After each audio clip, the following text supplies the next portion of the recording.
Hello, my name is Larry Roberts Jr., President and CEO of Larry's Barber Colleges and Data Foundation, Inc.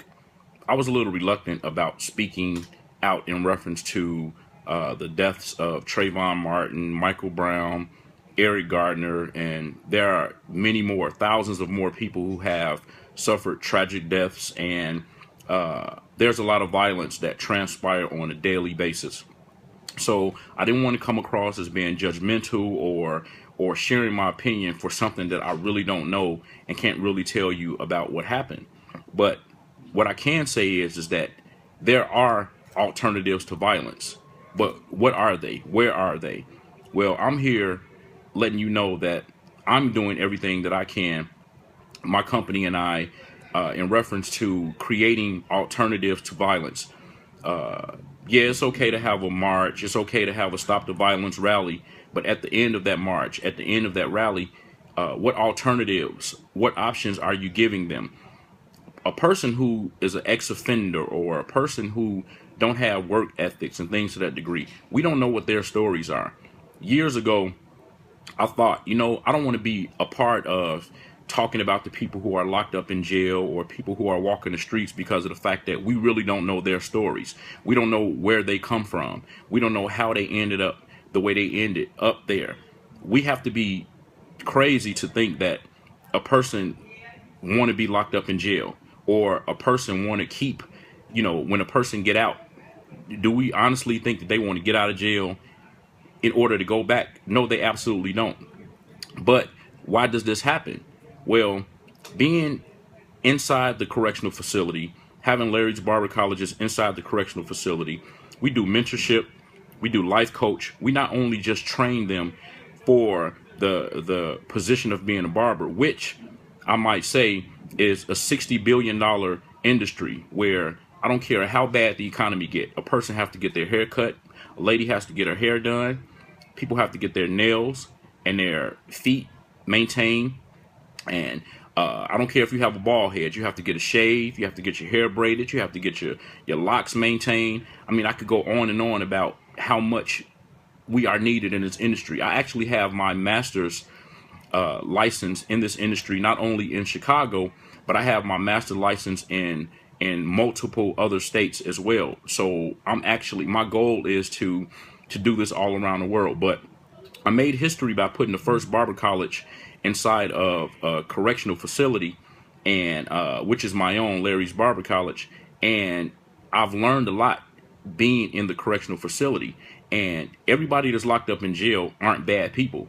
They are people who went down the wrong roads, who when they got out, they wanted to do something different, but we wouldn't give them a fair opportunity to do something different. So what ended up happening?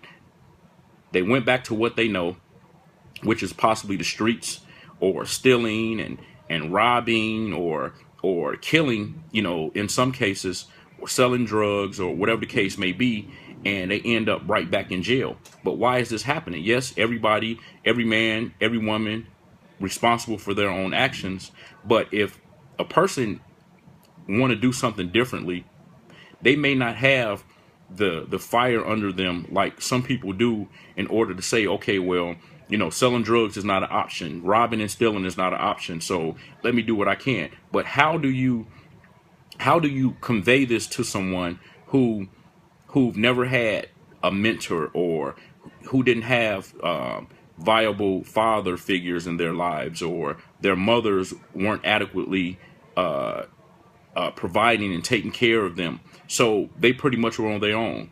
A lot of them don't have high school diplomas. I could go on and on and on, but I'm here letting you know that I'm helping to create alternatives to violence. And in that, here in the correctional facility, I have barber colleges where they're here and they can do their hours, not only in the men division, but in the women's division as well. So that way, when they get out of jail, they will have something to go to. But unfortunately, no one supports what I do financially. I've been in jail systems for almost 4 years now. It costs $10,600 for each individual to go to barber school at Larry's Barber College. But I'm here in the jail, and I do it free of charge. I do it out of my own free will. Me and my staff, we do everything we can to train these guys. They get the same training that they get on the outside of the jail, and they get life coach, they get mentorship, they they are properly taught how to become acclimated to society when they get out of jail. So what am I saying to you? There are people out there, such as myself, who are helping to create alternatives to violence. But how do we continue to grow?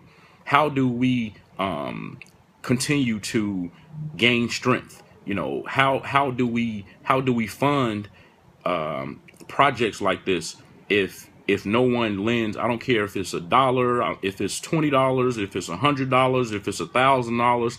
You know, a millionaire might decide that they just want to sow into what we have created in order to help give alternatives. There have been so many lives who have been changed, and if they don't finish in a correctional facility, then I go to court with these guys. I stand before the judge with these guys to let the judge know that they're doing something different with their lives, and when they get out, they're not just going back to the streets, but you know, they're able to get jobs. If they don't finish barber school in the jail, then we allow them to finish on the outside of the jail, and most of them don't qualify for any financial aid, which means that Data Foundation, which is my non-for-profit, then we have to kick in and we have to make sure that they finish. I'm going to make sure that I see each individual through the program who want to complete and finish the program and do something different. Not only do they get out of jail and need work, but a lot of them need housing. They need somewhere to live. We have to take them to get their IDs, transportation. There are many things that they need, but they don't just need my help. They need your help as well. I'm trying to get this message out worldwide. I want the world to know that there are people out here who's helping to make a difference. It's not just about a march. It's not just about a rally. I've tried to get grants. I've tried to have people to financially support the program. It's difficult. No one financially supports the program. The only time people want to come around and have something to say or whatever the case may be is when things are heightened, or when you're looking good, or if you're on TV, or if you're in the newspapers. But other than that, no one really supports. So what do we do about it? Do I stop? No, I don't. I can't stop because these young men and these young ladies are dependent on me. So I'm going to do my share. You know, it's really a shame that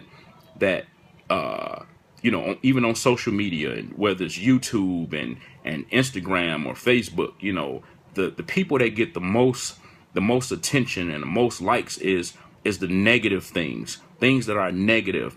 But if it's something positive, if you're talking about something spiritual, or if you're talking about something that can help somebody, no one wants to hear that because it's not entertaining enough. Well, I'm asking you to have a heart. You know, share this with somebody else. You know, share this video, share this with somebody else. Let them know that there are people out here who are creating opportunities and alternatives to violence. Because guess what? We don't know these people. You don't know these people who are locked up in jail. You don't know these people who are out on the streets. So you don't know their stories. Some of them have been molested. Some of them are foster children. Some of them have come from families that weren't supportive. A lot of guys didn't have strong father figures in their lives. So if we don't know that, who are we to pass judgment on these young men and these young women where some of them didn't have a fair chance. They just didn't have a fair chance. So if you want to support what we are doing, Data Foundation Inc., you can go to my websites, larrysbarbercollege.com, www.larrysbarbercollege.com, or you can go to www.datafoundationinc.org, and you can see some of the things that we're doing. You can see all of our facilities. You can see what goes on inside of the jails. And I've also written a book that's coming out. It's called Suicide is Not the Answer. A lot of these young men and women, They deal with suicide. You know, they don't want to live anymore. They don't think that no one loves them. And I also have a reality show that's gonna come out soon as well. So stay tuned for that. But if you want to donate, no matter how much it is, you can go to my site, datafoundationinc.org, and you can donate there, or you can simply pull out your iPad or your cell phone, and you can text 773-530-3999, and you can donate as often as you would like to donate to Data Foundation Inc., who we're here helping to give alternatives to violence. No one supports us financially. I'm in the jail system. I've been here for almost 4 years now.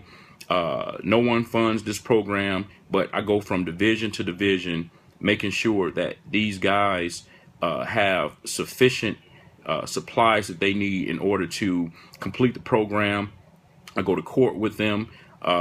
They get certificates. They get diplomas. They get everything, transcripts. They get everything they need in order to be self-sufficient when they get out of jail. And I'm asking you again, please donate. Please share this video. Upload it. Share it as many times as you possibly can. Let the world know that there are alternatives to violence. Again, you can donate by going to datafoundationinc.org, or you can donate by simply texting 773-530-3999. You can text 773-530-3999. Text donate and just help with the cause. And just know that there are alternatives to violence. God bless you. Have a great day. Peace.